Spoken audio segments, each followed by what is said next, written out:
This is the Selected Podcast, your backstage pass and exclusive access to some of the biggest names in the tech industry. Brought to you by Sesamers, the definitive name in tech event media.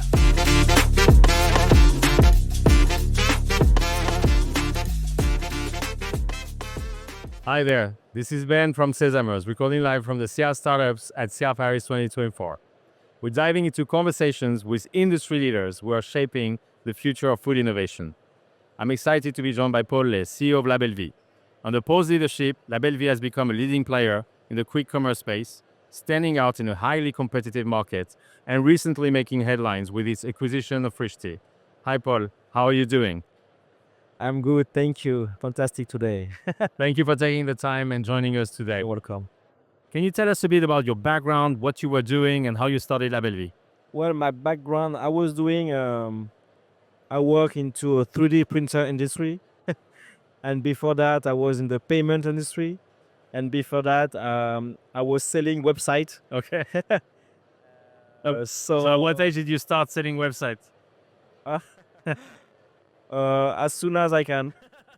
When I was 20 something, the first website. I'm 42 now. So it was like more than 20 years ago. So I didn't do any groceries before doing LaBelleVie. And the idea came up with my co-founders, Alban. He had this idea to deliver some very good and fresh products very quickly. And he started like 10 years ago. So we were not a grocer before that. When did you start? 2015. So almost 10 years. It's 10 years. Actually, we started in December 2014. So it's 10 years. Are you doing like a big party for the 10-year anniversary? Yes, next month. We should try to get a coupon that we can give to our listeners if they want to purchase on LaBelleVie for the 10-year anniversary. Sure. This is a tough industry. We've heard about the rise and death of a lot of platforms. You're almost the last one standing, and you're killing it. Thank you. As I said, we started 10 years ago. And I guess when we started, at the beginning, everyone told us that it was impossible. Because in front of us, we had those big corporate, Carrefour, Monoprix, Franprix, and I wanted to get into the very fast delivery with a lot of money. And it lasted for 3 years. And then we had the Q-commerce. So I guess every 6 months, people told us that we would die. Every 6 months? Every 6 months, all the time. I mean, how do you do that? It's impossible. You have big players in front of you, blah, blah, blah, blah, blah, all the time. And it was like this for 10 years. And still now, I mean, now we are 100 million euros company. We are 600 people. We've been through all the challenge. And still now, some expert, they say that we cannot last more. I mean, it's possible. So it's okay now. I mean, I live with that. Did you raise funds throughout your journey? Yes, we raised 35 million euros, and we are doing almost 100. So I guess the ratio, we are kind of the best in class. How do you see the future? Are you like in the long run, you go IPO, or you are? I'm totally IPO. I mean, I'm totally IPO, and we are just in the beginning. I mean, the future is going to be very exciting. I mean, exciting for us because we are going to be the first, I mean, one of the first industry with a lot of AI, robotics, drone. And when I say that, I just say that we are going to do more EBITDA. And that's... Can you explain that? Some of our listeners might not be so familiar with this. Yeah, because now we use a lot of workforce in the warehouse and the fleet management, delivery guys, and other things. It makes the business very hard, I'm not saying that we are not going to have any human anymore. Yeah, of course. Yeah. But where it's hard, like sometimes, not always, but sometimes in the warehouse, sometimes with the delivery, we are going to use AI and robotics. And of course, robotics now, the hardware is going to be cheaper than human force.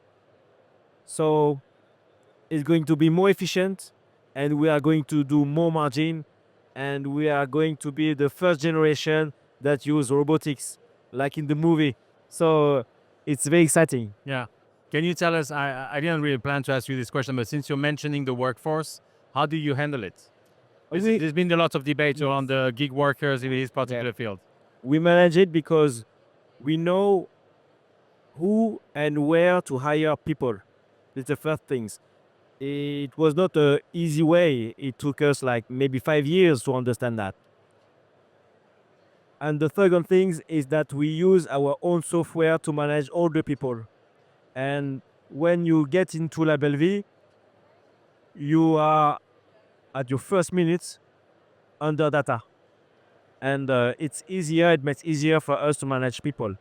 We are not, they are not slave, of course, but we know the line, we know the red line where it's not profitable anymore. Yeah. And we tell to all our workforce that don't cross the red line. And they know the red line. So it's okay. And it makes things much easier when it's totally transparent. Where are you operating? The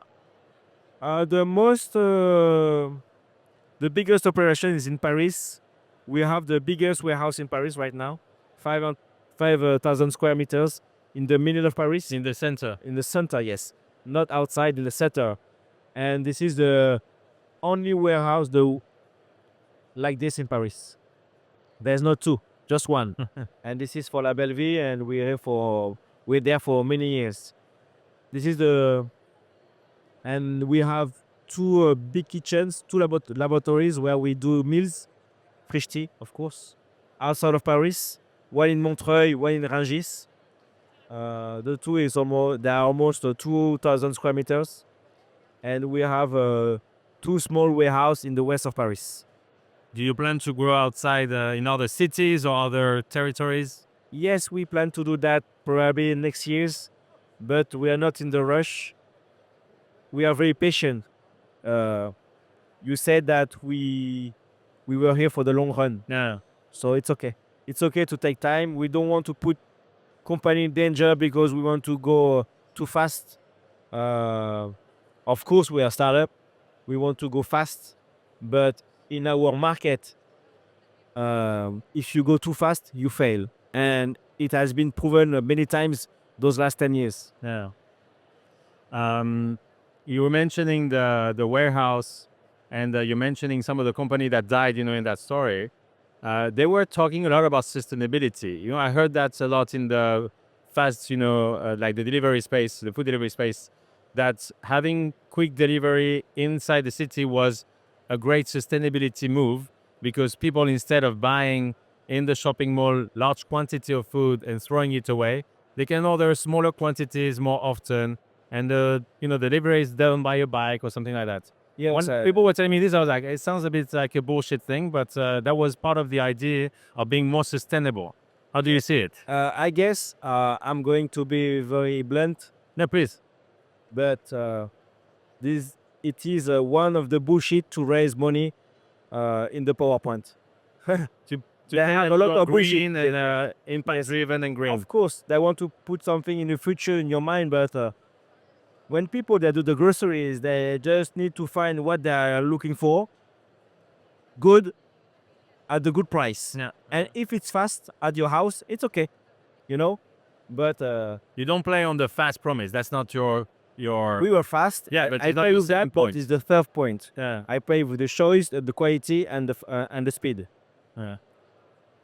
And when you have a big companies and your company gets bigger and bigger, of course you have to think about ESG. It's normal. But if you think that before doing business, you're not doing business. Yeah. And doing business is not bad. Doing business is to create a company, to last your company. You cannot do ESG at your first day. especially in our way. And now we know how it's going, how the world is doing. I mean, of course, when you have a company, you do sustainability, Yeah. and you have more impact when you have a big company. Yeah. More than on the PowerPoint. Yes. What you just said, I found is very interesting, tips or a bit of advice that you would tell an early stage founder. Like if a startup founder that is at the beginning of his journey comes to you and pitch you his idea, and maybe he's throwing the pitch some, ESG or green tech bullshit, this feedback you will be something that maybe a lot of people won't give him. They won't tell him this. That's a hard truth. It's like, first, get this out, get the business out, and then you can worry about it. Yes, I would say that it's good to have your ESG stuff in mind, and It's your values. It's part it's your of values, yeah. of course, and we appreciate that. But I would tell him or her that try to make the biggest company as possible. And when you have this company, a big company, you will have a bigger impact. And it's going to put your value at the highest point. But try to do a big business before all. What other tips would you have to this entrepreneur coming to you? Focus on your 10 first clients, not your 10 first friends, clients. It's very easy to get your first client with your family and friends. And you have to do that. Of course, you have to do money and try to do money with everyone around you, of course. But try to find your 10 first clients, people that you didn't know yesterday. Focus on them and make them buy again your products. When you have this, try to find your 20 orders clients and repeat that until you have 1 million clients. Love it. I've seen, you wear a t-shirt here of Diversity Days. I know that you've been supporting entrepreneurs that are coming from diverse background. Can you tell us a bit more about what it is, why you do it? Yeah, I do that because we were talking about ESG. The E, it's very important. But the S, people sometimes forget that. Can you say what it is? Give The us S, I mean, us. people from different background. You Yeah. can be a woman. So the environmental, the E is something people think a lot about, but the S for social. The S, yes. less. Of course.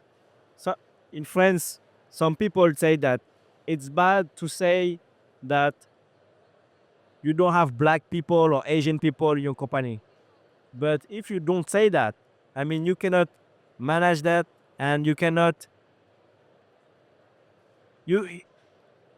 Now I'm Asian, and I guess I'm the only Asian in the FT 120 French. So the food tech food tech, no, the French tech 120, the FT 120, Yes. which is a ranking of the most promising French Exactly. tech startups. The only guy that live in the suburb of Paris. And Paris is just 2 million people, but France is about 70 million people. And we need to do more representation of outside of Paris. And I'm very into that. What is Diversity Days? Can you explain? It's an association about the diversity in the tech and to promote diversity in the tech industries. I know that's not your main, activity, and I know you don't want to say it too much, but if I'm coming at you with a project and I need advice and I need maybe investment, what is it that you look into? What are you interested in? Or the entrepreneur. At the beginning, you just bet on the entrepreneur because you can start selling tomatoes, but at the end you are going to sell cars. We don't know, but the entrepreneurs take you in a journey, and we want to be beside the entrepreneur, And if it's a great person, we want to be beside him. So we are just looking for great people. Areas you mentioned earlier of innovation, like robotics, drones, these are the ones that you are excited about within LaBelleVie. Are there areas of innovation that you're particularly interested in, that you follow and have passion about? I wish I could have more time, but I mean, AI and robotics. I mean, for our topics, it's going to be very huge, and I don't want to miss that. I have another question I wanted to ask regarding your story. And earlier you said that people told you that it wouldn't work, and they said it wouldn't work every 6 months. Maybe can you share a story when you thought that it wouldn't work? You thought that you were about to really like close and shut the business? Yes, we were very close to shut the business in 2017 because we ran out of cash. Yeah. But if we didn't look at our bank account and just at that time took a look on our client behavior, we felt two things. It was growing, more clients, they spent more money every month on our platform. And the second things, they love that. I mean, they love LaBelleVie. They bought on LaBelleVie 2 or 3 times per month. So we felt that the client behavior was very high quality, but we run out of cash, and at that time we need to raise money, and we raised money. It was hard at the beginning, but we did it. If entrepreneurs listening to us are going through this type of situation, you tell them to not look too much at the bank account and look more at the customers and how they behave. Yes, of course. I mean, when we invest in companies, or investors should look at client behaviors. Yeah, and so the entrepreneurs do.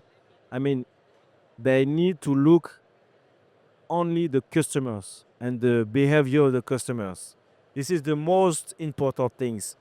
When I meet CEOs that have a customer cares and just do a 1 hour point with the customer cares, I know they're not going to good things. I mean, You do calls with customers yourself? I'm the chief of the customer care. You know, of course, right now I have a customer care service, Yeah. but every day is 100 times per days. I take a look on the my Zendesk, and I know my clients, and I know where I fail today. I fail every day, but some days it's going to be hard because it's raining. So I know that, and I felt bad for my clients. And you need to feel bad for your clients all the times, and this is why you improve your business. We're here at CR Paris.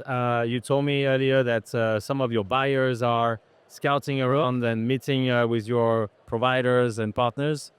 What do you think about this event? I know we spoke about it, that it's hard for startups to understand trade shows and get stuff out of it. What is, if you have, again, an advice, something you want to share with people who are coming here and exhibiting like those startups for the first time? You have to put your products in many hands as possible. This is the only way to convince people. If you have a good products, just give your product, give it. Don't say give it, because if the people love it in this kind of trade show, they will buy it. But you need to show your product, and you need to put your products in every hands. Yeah, love it. Anything else you'd like to share with us today as we wrap up? No, I'm having a good time, and it's a very good conversation. I'm very, very happy to be here. I haven't been in the Seattle for many years, 3 or 4, and it's very exciting here. Yeah. Where can we find you online? Where can we learn more about your work at LaBelleVie? Or you can find me on Twitter and LinkedIn, Okay, and you can follow my work on there. Yeah. thank you. Thank you so much for your time, Paul. You're welcome. It's been fantastic hearing about the rise of LaBelleVie, your strategies for growth, and the future of the food delivery industry. We're recording live from Seattle, Paris 2024. As usual, I want to say thank you to everyone involved, the Seattle team, our team at Sesamers, and don't forget to subscribe to the selected podcast for more insights into the future of food, innovation, and entrepreneurship. See you soon on Sesamers.